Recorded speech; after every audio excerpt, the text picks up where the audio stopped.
तसेच ह्या आजच्या मेळाव्यास उपस्थित समोर असलेले सर्व बंधू भगिनी समाज बांधव, ज्या कार्यक्रमाला शोभा आपल्यामुळे येत असते, आपण कधीच पुढची आणि मागची खुर्ची रिकामी ठेवत नसता.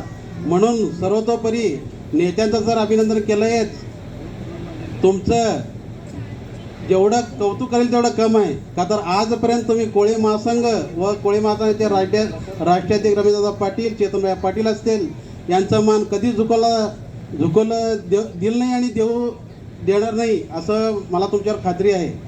म्हणून आता सर्वजण थोडक्यातच बोलायचं आहे. म्हणून काय विषय चाललं त्याच्यावर बोलण्यावर वेळ नाही. तरी पण मला एवढंच सांगायचं आहे, कोळी महासंघाच्या सर्व बिरोलला दादासहित आज तागात काम करत असताना परवाच 8 दिवसाखाली एक यादी निघाली व्हॉट्सअपवर की महाराष्ट्राचा प्रश्न सोडवायचं. त्या संघटनेत महाराष्ट्राचे ते सर्वच नेतेच म्हणून त्यांना दुसरा शब्द वापरला की आज चांगल्या दिवशी त्यांचा अपमान होईल. पण त्याच्यामध्ये फक्त कोळी महासंघाचंच एक नाव नाही. म्हणजे जेणेकरून 14 वर्षात आजपर्यंत ह्याच संघटना कोळी समाजाच्या प्रश्नासाठी काम करत आहेत असं दाखवण्याचा प्रयत्न करत आहेत.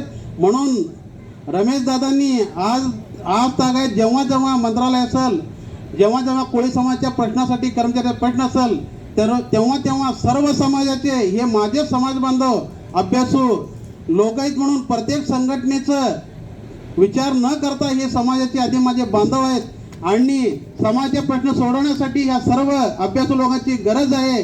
म्हणून प्रत्येकाला प्रत्येक वेळी फोन लावून मुंबईला घरी बोलून सगळ्यांना बसून चर्चा करून प्रत्येक प्रश्न कोळी समाजाचा मंत्रालयापर्यंत नेण्याचा प्रयत्न केलेला आहे.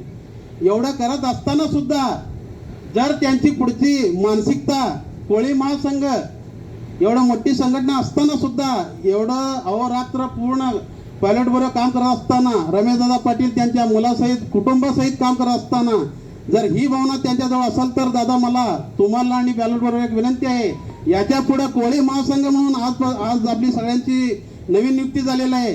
आजपासून तसे बघा, आपल्याला जेवढं शक्य होईल फक्त आणि फक्त कोळी महासंघाच्या बॅनरखाली कोळी महासंघाचे पदाधिकारी असतील, महिला बहीण असतील, ह्यांनाच घेऊन काम करा. एकदा त्यांनी विरोधात करत असेल तर आपण काम करत दाखवतो म्हणून, पण आपल्या कोळी महासंघाचे जे काही ठरलेलं असेल त्यांना यापुढे कुठेही बोलू नये अशी मला एक कार्यकर्ता म्हणून तुम्हाला विनंती करायचं आहे. तसेच बोलणारे खूप लोक आहेत, समाज बांधव आहेत. म्हणून मी एवढंच बोलून माझे 2 शब्द संपवतो. जय हिंद, जय भारत.